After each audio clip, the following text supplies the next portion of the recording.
हा कार्यक्रम दुर्गादेवीच्या उत्सवामध्ये भारत सरकार आणि आपल्या महाराष्ट्राने चालू केलेला आहे। जेवढ्या काही आपल्याकडे सुविधा आहेत त्या सुविधाचा सगळ्यांनी लाभ घ्यायचा तर आहे।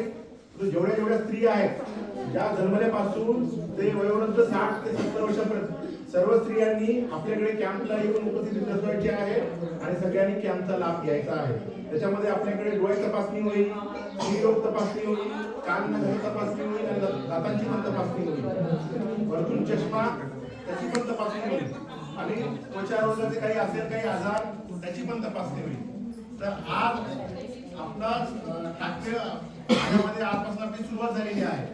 आज 24 तारखेला पहिला कॅम्प आहे, 29 तारखेला दुसरा कॅम्प आहे आणि 1 ऑक्टोबरला तिसरा कॅम्प आहे। असे एकूण आपण आपल्या टाकळीच्या प्राथमिक आरोग्य केंद्रामध्ये 3 कॅम्प आयोजित केलेले आहेत। तरी आज काही जे लोक आले नसतील तर त्यांना सोमवारी बोलवा, सोमवारी सांगा किंवा त्यांना सोमवारी कळवा की बाबा असा कॅम्प चालू आहे।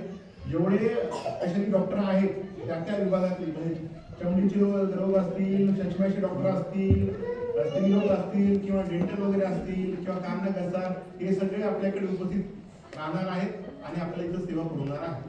तरी पण सर्वांनी